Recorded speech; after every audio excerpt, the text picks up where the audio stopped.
ఖచ్చితంగా మనం ఆహ్వానించాల్సిందే. Yeah, thank you sir. TDP నాయకులు మసూదన్ రెడ్డి గారు ఉన్నారు. సార్ గుడ్ మార్నింగ్ అండి.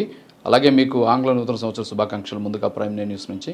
సో మొత్తానికి చూస్తున్నాం మనం ఆంధ్రప్రదేశ్లో పెట్టుబడుల వెల్లు వస్తుంది. చంద్రబాబు నాయుడు గారి అనుభవం, పవన్ కళ్యాణ్ గారి మీద ఉన్నటువంటి నమ్మకంతో ఆంధ్రప్రదేశ్లో పెట్టుబడులు భారీ ఎత్తున వస్తున్నాయి. అంతేకాకుండా కేంద్రం నుంచి కూడా కొన్ని కేంద్ర ప్రభుత్వ రంగ సంస్థలు కూడా ఆంధ్రప్రదేశ్లో పెట్టుబడులు పెట్టేందుకు మొగ్గు చూపుతూ ఉన్నటువంటి సిచ్యువేషన్ ఉంది. అలాగే ప్రపంచవ్యాప్తంగా ఉన్నటువంటి అనేక రకాలైనటువంటి చాలా పేరెన్నికగలిగినటువంటి సంస్థలు కూడా ఆంధ్రప్రదేశ్లో పెట్టుబడులు పెట్టి ఇక్కడ ఉన్నటువంటి యువతకు ఉద్యోగ అవకాశాల కల్పన జరగబోతోంది.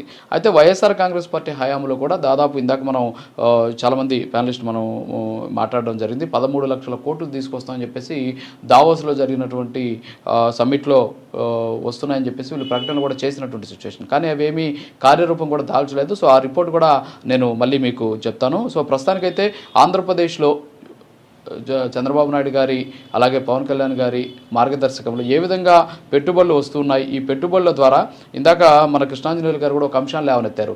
ఉన్నటువంటి కంపెనీలను కాపాడుకుంటూనే వచ్చేటువంటి కొత్త కంపెనీలు ఆహ్వానించాలి అనేటువంటి అంశాన్ని కూడా. సో ఎలా ఉండబోతుంది అంటారు భవిష్యత్తు?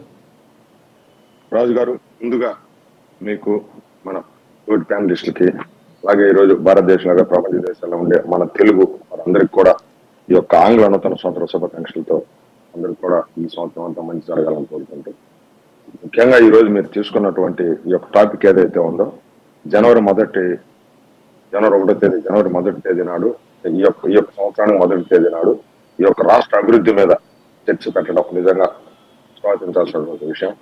ముఖ్యంగా మన తోటి మిత్రులు రవికిరణ్ గారు కావచ్చు, మన రాయపట్టారన్ గారు, సోదరు రాయపట్టారన్ గారు కావచ్చు, నాదేవ్ గారు కావచ్చు కూడా వారి యొక్క దీంట్లో ఈ యొక్క రాష్ట్రంలో రాబోయే పరిశ్రమలు లేకపోతే ప్రస్తుతం ఉన్న ఈ రాబోయే పరిశ్రమల గురించి కూడా వాళ్ళు అంటే మొదటగా మాట్లాడి ఈ యొక్క రాష్ట్ర అభివృద్ధి గురించి మనం ఏ పరిశ్రమలు వస్తాయి వాటన్నిటిని కూడా చాలా చక్కగా చెప్పారు. అదే సేమ్ అదే ఏదైతే కృష్ణాంజలి గారు చెప్పారు, రవికిరణ్ గారు చెప్పారు, వారు మేడం గారు చెప్పారు, అయ్యే కంటిన్యూ కాదు. ముఖ్యంగా ఈరోజు చంద్రబాబు నాయుడు గారు ఈ యొక్క 5 సంవత్సరాల పరిపాలన ఏదైతే ఈ రాష్ట్రంలో సాగిందో ఆ పరిపాలనకు ముగింపు పలికి అధికారంకి వచ్చిన తర్వాత ఈ రాష్ట్ర ప్రజలు ఆశించినట్టుగా అందరూ కూడా ఆయన యొక్క అనుభవం ఏదైతే ఈరోజు చంద్రబాబు నాయుడు గారు ఏదైతే ఈ వయసులో కూడా ఈ యొక్క రాష్ట్రం అభివృద్ధి చేయాలా అనే తపన ఆయన మాటల్లో లేకపోతే ఆయన చెప్పే పనుల్లో ఆయన చేసే విధానంలో మనకు స్పష్టంగా కనిపిస్తా ఉంది. ఈరోజు పారిశ్రామిక విషయంలో మొదటి నుంచి కూడా చంద్రబాబు నాయుడు గారికి ఒక ప్రత్యేకమైనటువంటి శైలి. రోజు 2047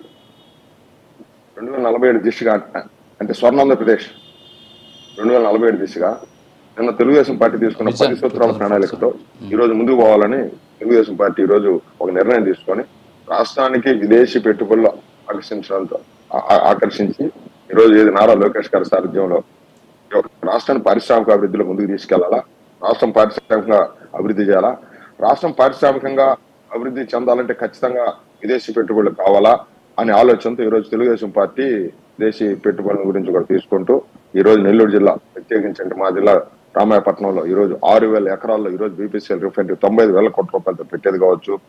ఈరోజు అదేవిధంగా సూలూరుపేట మన శ్రీ సిటీలో ఈరోజు ఆల్రెడీ ఉంది అది. ఈరోజు దాంట్లో కూడా అనేకమైనటువంటి పరిశ్రమలు, అలాగే మన తిరుపతిలో కూడా ఇటు రాష్ట్ర వ్యాప్తంగా కూడా ఈరోజు రాష్ట్రాన్ని ఆర్థికంగా అభివృద్ధి దిశలో ముందుకు తీసుకోవాలా అనే ఆలోచనతో ఈ రోజు గౌరవ చంద్రబాబు నాయుడు గారు ముందుకు పోతున్నారు. రాజు గారు, ముఖ్యంగా ఈ యొక్క ముందుకు పోవడంలో కేంద్ర ప్రభుత్వం వైపు నుంచి భారత ప్రధాని నరేంద్ర మోడీ గారి వైపు నుంచి ఈరోజు తెలుగుదేశం పార్టీ లేకపోతే ఈరోజు గౌరవ చంద్రబాబు నాయుడు గారు ఈ యొక్క రాష్ట్రానికి ఏ విధంగా వాళ్ళ యొక్క మద్దతు లేకపోతే వాళ్ళు ఏ విధంగా ఈరోజు భారతీయ జనతా పార్టీ నుంచి సహకారం ఉందో దాంతో పాటు గౌరవ డిప్యూటీ సీఎం పవన్ కళ్యాణ్ గారు కూడా మామూలుగా కూటమి ప్రభుత్వాల్లో మనం మిగతా రాష్ట్రాల్లో చూస్తే చిన్న ఏదో అరమరికలు లేకపోతే అక్కడ మధ్య చిన్న కోఆర్డినేషన్ లోపాలు అవన్నీ కూడా చూస్తుంటాం. కానీ మన అదృష్టం చంద్రబాబు నాయుడు గారి నాయకత్వంలో ఈరోజు గౌరవ పవన్ కళ్యాణ్ గారు కావచ్చు, అలాగే భారతీయ జనతా పార్టీ సంబంధించిన రాష్ట్ర నాయకత్వం కావచ్చు, కేంద్రంలో ఉన్నటువంటి మోడీ గారు కావచ్చు, కేంద్ర మంత్రులు కావచ్చు, వాళ్ళ పూర్తి సహకారంతో ఈ విభజిత రాష్ట్రంగా ఏదైతే రాష్ట్రానికి రాజధాని కోల్పోయి రాష్ట్రానికి రాజధాని కోల్పోయి ఏర్పడిన విభజిత రాష్ట్రంగా ఏదైతే గత 10 ఏళ్లుగా వెనకబడి ఉందో ఈ రాష్ట్రాన్ని ఆ స్థాయి నుంచి ముందుకు తీసుకెళ్లాలా. ఆంధ్రప్రదేశ్ రాష్ట్రం గత విభజనకు ముందు దేశంలో ఓ చెప్పుకోదగ్గ రాష్ట్రంగా ఈ దేశంలో ఉండే 28-29 రాష్ట్రాల్లో ఓ 10వ రాష్ట్రంగానో 5వ రాష్ట్రంగానో ఉంటే ఈరోజు మనం 15వ రాష్ట్రం దాటి వెళ్ళిపోయిన పరిస్థితుల్లో దీన్ని మళ్ళా భారతదేశంలో మొదటి 5 స్థానాల్లో కనీసం నిలపాలా అనే ఆలోచనతో ఈరోజు గౌరవ మా ముఖ్యమంత్రి చంద్రబాబు నాయుడు గారు కావచ్చు, అలాగే పవన్ కళ్యాణ్ గారు కావచ్చు, అలాగే నరేంద్ర మోడీ గారి సహకారంతో కావచ్చు భారతదేశంలో ఆంధ్రప్రదేశ్ చిత్రపటం విభజిత రాష్ట్రానికి ముందు ఏదైతే ఆంధ్రప్రదేశ్ పరిస్థితి ఉందో ఆ స్థాయికి మళ్ళా ఆంధ్రప్రదేశ్ పోవాలా. ఆంధ్రప్రదేశ్ ఆ స్థాయికి పోవాలంటే ఏదైతే సంక్షేమం చేయాలా ఖచ్చితంగా ఏదైతే తెలుగుదేశం పార్టీ ఈరోజు పారిశ్రామిక అభివృద్ధిలో పారిశ్రామికంగా ముందుకు తీసుకోవాలనే ఉద్దేశంతో ఎక్కడ కూడా సంక్షేమాన్ని పక్కన పెట్టేది లేదు. సంక్షేమం చేసుకుంటూనే సంక్షేమం అభివృద్ధి రెండు కళ్ళలాగా ఒకవైపు సంక్షేమం చేసుకుంటూ రెండో వైపు పారిశ్రామిక అభివృద్ధితో పార్టీ ఈరోజు ముందుకు పోతుంది. తెలుగుదేశం పార్టీ ప్రభుత్వం ముందుకు పోతుంది. 2047 స్వర్ణాంధ్రప్రదేశ్ లక్ష్యంగా ఈరోజు గౌరవ చంద్రబాబు నాయుడు గారి ప్రణాళిక ఉంది. కాబట్టి రాబోయే రోజుల్లో ఆంధ్రప్రదేశ్ లో అనేక రకాలైనటువంటి పరిశ్రమలతో ఈరోజు కడప అది కావచ్చు, లేకపోతే ఇందాక గారు చెప్పినట్లుగా విశాఖ రైల్వే దాని విషయంలో కూడా కేంద్ర ప్రభుత్వం నుంచి హామీ పొందేదానికి ఈ యొక్క